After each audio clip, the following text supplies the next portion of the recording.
नमस्कार दोस्तों, मैं हूं आपका दोस्त और होस्ट सौरभ मिश्रा और आप देख रहे हैं सौरभ की स्टोरी। यहाँ हर दिन हम आपके लिए एक नई क्राइम स्टोरी लेकर आते हैं। अगर आप सभी को हमारी मेहनत पसंद आए तो चैनल को लाइक, सब्सक्राइब और वीडियो को शेयर करना ना भूलें। चलिए शुरू करते हैं आज की स्टोरी। आज की कहानी उत्तर प्रदेश की राजधानी लखनऊ से जुड़ी है। एक ऐसी महिला की जो प्यार में सब कुछ हार बैठी, अपने सपनों, अपनी जमा पूंजी और आखिरकार अपनी जान तक। गीता शर्मा एक आत्मनिर्भर और सफल प्रॉपर्टी डीलर, जिसे अपने ही प्रेमी और वकील गिरजा शंकर ने छल, लालच और क्रूरता से मौत की नींद सुला दिया। यह कहानी सिर्फ एक हत्या की नहीं, बल्कि उस अंधे विश्वास की भी है जो अक्सर हमें अपनों के हाथों ही लहूलुहान कर देता है। क्या था इस रिश्ते का सच? क्यों गीता के लिए 10 साल का प्यार मौत का रास्ता बन गया? और कैसे एक चालाक वकील ने हत्या को हादसा साबित करने की साजिश रची? आइए जानते हैं गीता शर्मा हत्याकांड की इस दिल दहला देने वाली कहानी को, जो आपको अंदर तक झकझोर देगी। वीडियो शुरू करने से पहले आपसे गुजारिश है, चैनल को सब्सक्राइब जरूर करें, ताकि ऐसी सच्ची और सस्पेंस से भरी कहानियां आप तक सबसे पहले पहुंचे। 18 जनवरी 2025 को रोज की तरह लंच के बाद प्रॉपर्टी डीलर गीता शर्मा लखनऊ के पीजीआई इलाके में स्थित नीलगिरी अपार्टमेंट के अपने दफ्तर में बैठी हुई थी। उसके चेहरे पर हल्की चिंता की झलक थी। वह कभी मोबाइल हाथ में लेती तो कभी सामने रखे लैपटॉप की स्क्रीन पर खुली हुई व्हाट्सएप चैट को ऊपर नीचे स्क्रॉल करने लगती थी। उसके चेहरे के भाव साफ बता रहे थे कि वह अंदर से बेचैन है। असल में गीता बीते कई दिनों से मानसिक रूप से परेशान चल रही थी। गिरजा नाम का एक शख्स, जिससे वह काफी सालों से जुड़ी थी, उसके लाखों रुपए लौटाने में टाल मटोल कर रहा था। ना तो वह उसका कॉल उठाता था और ना ही कोई जवाब देता था। खास बात यह थी कि गिरजा कोई अजनबी नहीं, बल्कि गीता का प्रेमी था, जिसके साथ वह कई सालों से रिलेशनशिप में थी। हालांकि वे साथ नहीं रहते थे, लेकिन एक दूसरे के बहुत करीब थे। गीता जब से शादी की बात करने लगी थी, तभी से गिरजा के व्यवहार में बदलाव आ गया था और उनके बीच का रिश्ता भी तनाव भरा होने लगा था। अकेली बैठी गीता काफी देर तक गुमसुम सी अपने ख्यालों में डूबी रही। तभी अचानक उसके मोबाइल की घंटी बजी। स्क्रीन पर एक वीडियो कॉल आ रहा था। जैसे ही उसने कॉल रिसीव किया, तो गिरजा का चेहरा सामने देखा। उसके होठों पर एक हल्की मुस्कान आ गई। उसने धीरे से हेलो कहा। उधर से गिरजा शंकर पाल ने बात की। शुरुआत कुछ इस अंदाज में की जैसे पहले से माफी मांग रहा हो। उसने गीता से कहा कि वह गुस्सा ना करे, शिकायत भी ना करे, क्योंकि वह जानता है कि गलती उसी की है। उसने बताया कि कॉल नहीं उठा सका क्योंकि कोर्ट में था और बहुत जरूरी काम में उलझा हुआ था। गीता अब तक नाराज हो चुकी थी। उसने तंज भरे लहजे में कहा कि शिकायत ना करना कैसे मुमकिन है? उनके रिश्ते को 10 साल हो गए हैं, लेकिन जब से उसने शादी की बात छेड़ी है, उसका बर्ताव ही बदल गया है। गिरिजा ने माहौल को शांत करने की कोशिश की और मुस्कुराकर बोला कि गीता गुस्से में भी बहुत खूबसूरत लगती हो। लेकिन गीता बात को वहीं नहीं रोकना चाहती थी। उसने कहा कि यह सब बातें बाद में करना। अभी उसके भाई का फोन आया था, पूछ रहा था कि शादी की करोगी। गिरिजा हंसते हुए बोला कि सब हो जाएगा, बस थोड़ा बैंक बैलेंस मजबूत हो जाने दो। गीता ने तुरंत चुटकी ली, मतलब फिर से बहाना। गिरिजा फिर हंस पड़ा और बोला, नहीं जान, ऐसा कुछ नहीं है। दरअसल आज एक बड़ा केस मिलने वाला है। उसी की खुशी में आज मैं तुम्हें कैंडल लाइट डिनर पर ले जाना चाहता हूँ। गीता थोड़ी हैरानी से बोली, अच्छा? गिरजा ने बताया, मैं आज शाम 5 बजे गांव जा रहा हूँ, कल संडे है। तुम चाहो तो मेरे साथ चल सकती हो। रास्ते में रेस्टोरेंट में रुककर डिनर करेंगे। फिर अगर वापस लौटना चाहो तो लौट आना। थोड़ा वक्त साथ बिताएंगे। मुझे अच्छा लगेगा। गीता ने व्यंग करते हुए कहा, मैं गांव जाकर क्या करूंगी? वहां वही सवाल होंगे, कब दुल्हन बन रही हो? उन दोनों का गांव रायबरेली जिले के सदर कोतवाली क्षेत्र में अकबरपुर कछुबाहा मटिया नाम की जगह में है। गीता अपने गांव जाने से अक्सर कतराती थी। वह कई सालों से लखनऊ में अपने काम की वजह से अकेले रह रही थी, जहां गिरजा अक्सर आ जाया करता था। उस दिन भी गिरजा शंकर ने वीडियो कॉल पर गीता से कहा कि वह शाम 5 बजे तैयार रहे। गीता मुस्कुराई और बोली कि वह बेसब्री से उसका इंतजार करेगी। ठीक 5 बजे गिरिजा शंकर अपनी सफारी गाड़ी से वृंदावन कॉलोनी के पास नीलगिरी अपार्टमेंट के गेट पर पहुंचा और गीता को फोन कर नीचे बुलाया। गीता को थोड़ा अजीब जरूर लगा, क्योंकि जो इंसान कुछ दिन से उसके कॉल्स तक नहीं उठा रहा था, वो आज वक्त से बिल्कुल पहले आ गया था। लेकिन उसने ज्यादा ध्यान नहीं दिया और चुपचाप गाड़ी में जाकर बगल वाली सीट पर बैठ गई। रास्ते में गीता ने कहा कि उसे एक जरूरी बात करनी है। गिरजा ने हल्के अंदाज में जवाब दिया कि अगर कर्ज की बात है तो चिंता ना करें, वह जल्दी चुका देगा। लेकिन गीता ने सीधे कहा कि वह तो उनकी शादी के शुभ मुहूर्त की बात कर रही है। गिरिजा एकदम गंभीर हो गया, बोला कि फिर वही जख्म। मगर गीता ने उसे बीच में टोकते हुए कहा कि उसके लिए यह शायद बस एक घाव हो, लेकिन उसके लिए तो यह एक पुराना दिल का दर्द है। गिरिजा ने गहरी सांस लेते हुए कहा कि जब तक उसकी अपनी पत्नी से कानूनी तौर पर पीछा नहीं छूटता, तब तक वह गीता से शादी नहीं कर सकता। गीता ने नाराज होकर पूछा कि फिर जो अब तक वादे किए वह क्या थे। गिरिजा ने उल्टा सवाल कर दिया कि कौन से वादे, जिससे गीता अंदर तक हिल गई। गिरिजा ने सफाई दी कि वह वकील है और सब कुछ कानून के दायरे में करता है। लेकिन इससे गीता और निराश हो गई। वह चुपचाप बैठी रही। गाड़ी में दोनों कुछ देर खामोश रहे। गिरिजा गाड़ी चलाता रहा और गीता उसकी शक्ल पढ़ने की कोशिश करती रही। थोड़ी देर बाद वे एक रेस्टोरेंट पहुंचे और आमने सामने बैठकर चाय और सैंडविच का उन्हें दिया। चाय की चुस्कियों के बीच गिरिजा अपने एक नए केस की बातें करता रहा, लेकिन गीता का ध्यान कहीं और था। अचानक गीता ने सीधा सवाल कर डाला कि अब और टालमटोल नहीं, बताओ शादी किस महीने में होगी। गिरिजा ने फिर से बात टाल दी, बोला कि गांव से लौटते ही सब तय हो जाएगा। गीता ने उसकी ओर देखा। उसके चेहरे पर तनाव साफ दिख रहा था। फिर गीता ने ठंडे स्वर में कहा कि अब और इंतजार उससे नहीं होगा, 5 साल बहुत होते हैं।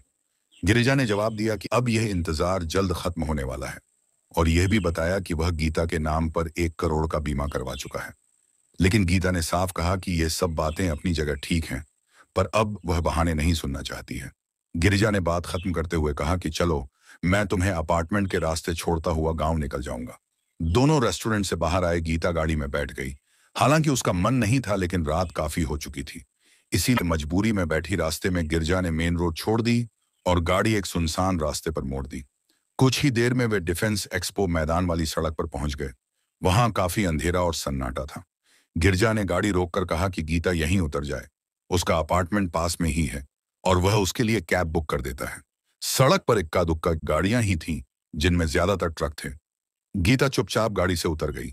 गिरजा ने इशारा किया कि वह सामने वाली सड़क पार कर ले, क्योंकि उसके दोस्त वहां बिल्डिंग से आ रहे हैं और वही उसके साथ गांव जाएंगे। वह फोन में कैब बुक करने लगा, लेकिन गीता ने उसे मना कर दिया और कहा कि वह खुद कैब बुक कर लेगी, क्योंकि वह यहाँ नई नहीं है। गिरजा ने उसे सड़क पार करते समय ध्यान रखने को कहा और फिर अपनी सफारी कार लेकर आगे बढ़ गया। अगले दिन यानी 19 जनवरी 2000 की सुबह लखनऊ की वृंदावन कॉलोनी सेक्टर 10 में बने डिफेंस एक्सपो मैदान का माहौल पूरी तरह बदल चुका था। जहां रात को यह इलाका पूरी तरह सुनसान रहता है, वहीं सुबह होते ही वहां चहल पहल शुरू हो जाती थी। उस दिन भी लोग सुबह की सैर पर निकल पड़े थे, जिनमें ज्यादातर आसपास की कॉलोनियों में रहने वाले पुरुष और महिलाएं शामिल थे। इन्हीं में से एक युवती जो ट्रैक सूट पहनकर मैदान के किनारे बनी सड़क पर दौड़ रही थी, अचानक उसकी नजर एक पेड़ की जड़ के पास पड़ी। वहां कुछ ऐसा था जिसे देखकर वह घबरा गई। उसे वहां कुछ अजीब सा दिखा। पास जाकर देखने पर वह चौंक गई और तुरंत उसने आसपास के कुछ लोगों को बुलाया। जब सब लोग इकट्ठा होकर उस पेड़ के पास गए तो देखा कि वहां एक महिला का खून से लथपथ शव पड़ा था। महिला का चेहरा पूरा खून से सना हुआ था, जिस वजह से उसे पहचान पाना मुश्किल हो रहा था। उसके कपड़े भी कई जगह से फटे हुए थे। तुरंत इसकी सूचना नजदीकी वृंदावन पुलिस चौकी को दी गई। सूचना मिलते ही चौकी इंचार्ज एसआई विकास कुमार तिवारी अपने साथ हेड कांस्टेबल आकाश गुप्ता और असिंद्र कुमार यादव को लेकर मौके पर पहुंचे। मृत महिला की उम्र करीब 35 साल लग रही थी। पुलिस ने शव को कब्जे में लेकर पहचान और हत्या की वजह जानने के लिए जांच शुरू कर दी। महिला के कपड़े खून से सने होने के कारण शरीर से चिपके हुए थे और शरीर पर कई जगह गहरे घाव के निशान भी नजर आ रहे थे। देखने से लग रहा था जैसे किसी वाहन ने उसे कुचल दिया हो। शव की हालत इतनी बुरी थी कि ऐसा महसूस हो रहा था कि वाहन उसके ऊपर बार बार चढ़ाया गया हो। खबर मिलते ही डीसीपी शशांक सिंह और एडिशनल डीसीपी पंकज कुमार सिंह भी मौके पर पहुंच गए। मृतका की पहचान के लिए पीजीआई थाना पुलिस ने वृंदावन कॉलोनी और पास के नीलगिरी अपार्टमेंट के निवासियों से पूछताछ की। थोड़ी ही देर में मृत महिला की पहचान हो गई। उसका नाम गीता शर्मा था, जो नीलगिरी अपार्टमेंट में अकेले किराए पर रहती थी। आसपास के कई लोग उसे जानते थे। पुलिस ने पता किया कि गीता मूल रूप से रायबरेली जिले के अकबर कछुबाहा मटिया गांव की रहने वाली थी।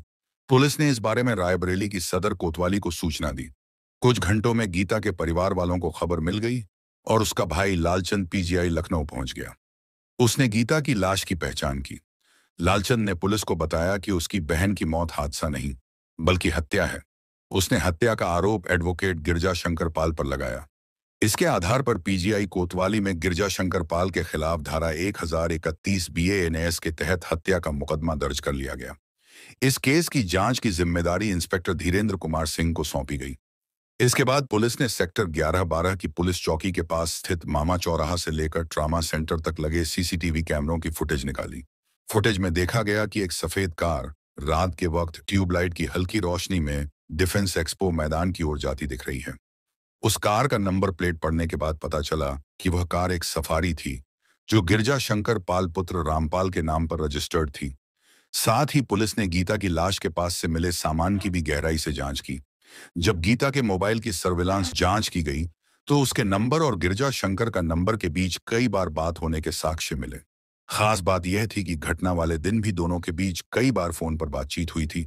यहां तक कि वीडियो कॉल करने की जानकारी भी सामने आ गई थी, जो 18 जनवरी को दोपहर से लेकर रात तक लगातार होती रही। उसके बाद गिरजा शंकर के खिलाफ पुलिस में रिपोर्ट दर्ज की गई। फिर पुलिस ने बिना देर किए उसे पकड़ने की कार्रवाई शुरू कर दी। जल्द ही उसे एक सफेद रंग की सफारी गाड़ी के साथ हिरासत में ले लिया गया। जब पुलिस ने गीता की सड़क हादसे में हुई मौत और उससे ठीक पहले मोबाइल पर हुई बातचीत के बारे में उससे सवाल किए तो उसने बिना झिझक सारा सच कबूल कर लिया। उसने साफ कहा कि गीता उसकी प्रेमिका थी और दोनों का रिश्ता काफी पुराना था। वे दोनों शादी की योजना भी बना चुके थे, लेकिन उसने चालाकी से उसे रास्ते से हटाने की योजना बनाई और जानबूझकर उसकी हत्या कर दी। फिर उस घटना को सड़क दुर्घटना का रूप देने की कोशिश की ताकि गीता के नाम पर ले गए 1 करोड़ रुपए के बीमा का पैसा वह खुद ले सके। वह खुद एक वकील था, इसलिए अपने बचाव के रास्ते भी पहले से सोच कर रखे थे। जब उसने गीता की हत्या की सच्चाई बताई तो उसकी कहानी लालच और रोमांच से भरी हुई निकली। तो चलिए इस कहानी को और विस्तार से जानते हैं। गिरजा शंकर पाल करीब 8 साल पहले कानून की पढ़ाई के लिए अपने गांव से लखनऊ आया था। वह स्वभाव से तेज दिमाग वाला और बहुत महत्वाकांक्षी था। वह सामने वाले की बातें समझकर खुद को उसके हिसाब से ढालने में माहिर था। उसकी शादी किशोर उम्र में ही बगराहा गांव के रहने वाले श्यामपाल की बेटी रीना से कर दी गई थी। पढ़ाई के दिनों में वह हर रविवार को अपने गांव मटिया जाया करता था, लेकिन जब उसकी एलएलबी की पढ़ाई खत्म हुई तो उसने लखनऊ में रहकर वकालत शुरू करने का फैसला कर लिया। इसके लिए उसने रायबरेली रोड के पास कल्ली पश्चिम इलाके में एक छोटा सा मकान किराए पर ले लिया और वहीं रहने लगा। वकालत की दुनिया में उसने जल्दी ही खुद को स्थापित कर लिया। तरह तरह के पेशेवर लोगों से उसकी जान पहचान बढ़ने लगी। कुछ ही समय में वह एक चालाक और अनुभवी वकील बन गया। अब गांव और घर से उसका लगाव लगभग खत्म हो गया था। अब उसे शहरी लड़कियां ज्यादा आकर्षित करने लगी थीं और वह अपने लिए शहर की किसी आधुनिक लड़की को जीवन साथी बनाने का सपना देखने लगा था। वह पूरी तरह से नए माहौल में रंग चुका था। संयोग से उसकी पहचान प्रॉपर्टी से जुड़े लोगों से ज्यादा हो गई थी। जनवरी 2011 की एक सुबह जब गिरजा शंकर कोर्ट परिसर में किसी कानूनी काम से बैठे हुए थे, तभी उसकी मुलाकात गीता से हुई। गीता वहां एक प्रॉपर्टी की रजिस्ट्री के सिलसिले में आई थी। गिरिजा शंकर ने उसे देखते ही पहचान लिया, क्योंकि कभी दोनों ने इंटरमीडिएट तक एक ही स्कूल में पढ़ाई की थी। उसके बाद गिरिजा शंकर लखनऊ आ गया था और गीता की पढ़ाई बीच में छूट गई थी। दोनों एक ही गांव के थे, इसीलिए एक बार फिर बातचीत शुरू हो गई। गीता ने बताया कि वह अब लखनऊ में रहकर प्रॉपर्टी का कारोबार करती है। इस पर गिरिजा शंकर ने कहा कि वह उसकी कानूनी मदद कर सकता है और उसे नए ग्राहक भी दिला सकता है। यह सुनकर गीता खुश हो गई। फिर उसने गिरिजा शंकर को अपने फ्लैट पर रात के खाने पर बुला लिया। जब गिरिजा शंकर गीता के फ्लैट पर मिलने गया तो उसे अकेली इतने बड़े फ्लैट में देखकर वह हैरान रह गया। उसे कुछ अलग ही अनुभव हुआ और उसका दिल जोर जोर से धड़कने लगा। गिरजा खुद को रोक नहीं सका। गीता को देखकर उसके चेहरे पर एक मुस्कान फैल गई और वो मुस्कुराते हुए बोला, गीता, तुम तो गांव की सीधी सादी लड़की से बदलकर अब शहर की स्मार्ट और बोल्ड लेडी बन गई हो। तुम्हें देखकर अच्छा लग रहा है। गीता भी हल्के से मुस्कुराई और बोली, तुमसे मिलकर सच में मुझे भी अच्छा लगा। अगर तुम साथ दो तो मैं भी कंस्ट्रक्शन के फील्ड में हाथ आजमा सकती हूँ। उसकी बात सुनते ही गिरजा ने बिना झिझक जवाब दिया, हाँ हाँ क्यों नहीं, मैं तो हर हाल में तुम्हारे साथ हूँ। कहते कहते उसने प्यार से गीता का हाथ थाम लिया। गीता ने मौके का फायदा उठाते हुए हंसते हुए चुटकी ली, देख लो हाथ थामा है, बस मिलाने की तरह मत छोड़ देना।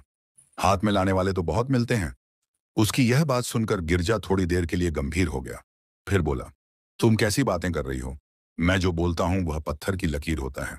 हाँ, लेकिन अपने जायज फायदे का जरूर ध्यान रखना। इस तरह बातों का रुख अब प्रोफेशन की तरफ मुड़ गया। गीता ने पूरी दिल से गिरजा की आवभगत की, क्योंकि वह जानती थी कि उसे बिजनेस में एक समझदार पार्टनर की जरूरत थी। गिरजा का साथ पाकर उसने अपने कारोबार को फैलाने के सपने देखने शुरू कर दिए थे, जिनसे उसे बढ़िया कमाई की उम्मीद थी। धीरे धीरे दोनों की दोस्ती गहरी होती गई। गीता ने उसे बताया कि वह अपने घर की माली हालत सुधारने के लिए गांव से बाहर आई है। उसके पिता अब नहीं है। मां किरण देवी और छोटा भाई लालचंद की जिम्मेदारी उसी पर है। गीता गिरजा का साथ को पाकर बहुत खुश थी। थोड़े ही समय में उसे एहसास हो गया कि गिरजा की मदद से वह अपने व्यवसाय को अच्छी ऊंचाई तक ले जा सकती है। उसने यह बात अपनी मां और भाई को भी बता दी थी। गिरिजा के मिलनसार स्वभाव और समय पर जवाब देने की आदत ने उसे गीता के दिल के काफी करीब ला दिया था। वह कभी भी कॉल मिस नहीं करता था। मिस कॉल मिलने पर फौरन बाद कॉल बैक करता या मैसेज भेज देता था। गीता को उसकी यही बातें बहुत भाग गई आई। वह अपने काम में निपुण था और मुश्किल से मुश्किल काम भी आसानी से निकाल लेता था। गिरजा की मदद से गीता को नीलगिरी अपार्टमेंट में सस्ती कीमत पर एक फ्लैट मिल गया। अब गिरजा लगभग हर दिन उससे मिलने आता था। वक्त के साथ दोनों का रिश्ता दोस्ती से आगे बढ़ा और वे प्रेमी बनकर रिलेशनशिप में आ गए। अब उनके बीच पैसों का लेन देन भी होने लगा था। गीता का कारोबार जमने लगा था और उसे अच्छी इनकम होने लगी थी। गिरजा की सलाह पर गीता ने 1 करोड़ का बीमा करवाया, जिसमें नॉमिनी के रूप में गिरजा का नाम लिखा, क्योंकि वह उससे शादी का वादा कर चुका था। जरूरत पड़ने पर गिरजा उससे पैसे उधार मांग लेता था और अगर लौटाने में देर हो भी जाती तो भी गीता कुछ नहीं कहती थी। गिरजा के पास एक सफारी गाड़ी थी और गीता को जहां भी जाना होता तो वह उसे अपनी गाड़ी में लेकर जाता था। हाँ, कॉलोनी के लोग उनके रिश्ते से वाकिफ थे और गीता के परिवार को भी इससे कोई आपत्ति नहीं थी। तो बस गिरिजा की पहली पत्नी के मायके वालों को पहले जब गिरिजा गांव जाता तो गीता को भी साथ ले जाता था और वापस भी साथ लाता था। कभी कभी गीता अपनी मां को लखनऊ बुला लेती थी और उसका भाई भी आ जा लिया करता था। मगर कुछ महीनों से गिरजा का बर्ताव बदल गया था। बदलाव तब आया जब गीता ने उसके साथ गांव चलने से मना कर दिया था। अब जब भी गीता गिरजा से मिलती तो वह शादी की बात जरूर छेड़ देती थी। रोज रोज के टालमटोल से गिरजा परेशान हो चुका था। वह चाहता था कि पहले उसकी कानूनी तलाक की प्रक्रिया पूरी हो जाए, तभी वह गीता से कोर्ट मैरिज करेगा। इसके अलावा गिरजा ने गीता से लाखों रुपए का कर्ज भी ले रखा था, जिस वजह से वह गीता से दूरी बनाने लगा था। कई बार तो ऐसा होता था कि वह गीता के फोन कॉल का जवाब नहीं देता था या कॉल काट देता था। यहां तक कि गीता की मौत से कुछ दिन पहले भी गिरिजा का यही रवैया था। गीता बार बार उसे फोन करती रही, लेकिन वह हर बार नजरअंदाज करता रहा। इससे गीता बहुत परेशान हो गई थी और गीता ने अपने बीमा दस्तावेज में नॉमिनी के तौर पर मां या भाई का नाम नहीं बल्कि गिरजा का नाम डाला था। यह सोचकर वह और भी परेशान हो जाती थी। उसका पैसा गिरजा के बिजनेस में फंसा हुआ था। अगर गिरजा उसे पैसे लौटा देता तो शायद उसकी कई मुश्किलें हल हो जाती। 18 जनवरी 2025 की दोपहर को जब गिरजा शंकर ने गीता को फोन करके मिलने के लिए बुलाया और साथ चलने को कहा तो गीता तुरंत तैयार हो गई। उसे जरा भी अंदाजा नहीं था कि गिरजा उसके साथ कोई धोखा कर सकता है, लेकिन गिरजा के मन में कुछ और ही चल रहा था। उसने पहले ही गीता के खिलाफ एक खतरनाक साजिश रच रखी थी। गिरजा ने गीता को सुनसान जगह ले जाने का प्लान बनाया था ताकि कोई देख ना सके।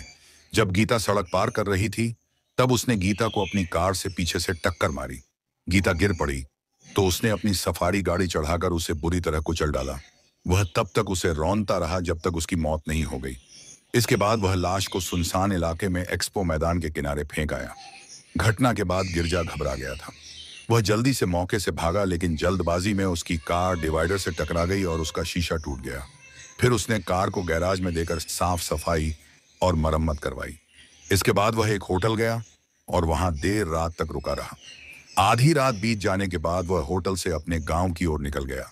अगली सुबह वह गीता के भाई लालचंद के पास गया और उसे बताया कि गीता की एक सड़क हादसे में मौत हो गई है। उसने यह भी कहा कि उसकी मौत मौके पर ही हो गई थी। लालचंद तुरंत लखनऊ के पीजीआई थाने पहुंचा और पुलिस से कहा कि उसकी बहन की मौत के लिए गिरजा शंकर ही जिम्मेदार है। उसने पुलिस को बताया कि गिरजा और गीता बहुत दिन से साथ में थे और गिरजा ने इसके लिए अपनी पत्नी को भी छोड़ दिया था। उसने यह भी बताया कि गिरजा ने गीता से 13 लाख रुपए उधार ले रखे थे और इसी पैसे को लेकर उनके बीच कई बार झगड़े हो चुके थे। गीता उसके व्यवहार से बहुत परेशान हो गई थी। पूछताछ में गिरजा शंकर ने अपना जुर्म स्वीकार कर लिया। पुलिस ने उसे गिरफ्तार करके कोर्ट में पेश किया, जहां से उसे जेल भेज दिया गया। दोस्तों, गीता शर्मा की मौत एक आम हादसा नहीं थी। ये एक सुनियोजित धोखा, विश्वास की हत्या और लालच से भरी साजिश थी। गिरजा शंकर पाल ने सिर्फ एक महिला का कत्ल नहीं किया, उसने एक रिश्ते, एक भरोसे और एक सपने का गला घोंटा। उस औरत का जिसने उसे अपना सब कुछ मान लिया था। लेकिन कहते हैं ना, सच चाहे जितनी देर से बाहर आए पर निकलता जरूर है। गीता की मौत के बाद पुलिस की बारीकी से की गई जांच, तकनीकी सबूतों, सीसीटीवी फुटेज और मोबाइल लोकेशन ने उस झूठ की परतों को उधेड़ कर रख दिया जो गिरजा ने अपने वकील होने की चालाकी से बुन रखी थी। और आखिरकार गिरजा शंकर को गिरफ्तार कर लिया गया। उसने अपना जुर्म कबूल कर लिया और अब वह जेल की सलाखों के पीछे है, वहीं जहां ऐसे गुनहगारों की असली जगह होती है। लेकिन इस कहानी का सबसे बड़ा सवाल यह है कि क्या केवल सजा से न्याय पूरा हो गया? गीता अब इस दुनिया में नहीं है, पर उसकी कहानी एक सबक बनकर जरूर रह गई है। उन सभी लोगों के लिए जो प्यार और भरोसे की आड़ में खुद को किसी और के हाथों कठपुतली बना बैठते हैं। किसी से भी रिश्ता बनाएं, लेकिन अपनी सीमाएं, अपनी समझ और अपनी सुरक्षा को कभी नजरअंदाज ना करें।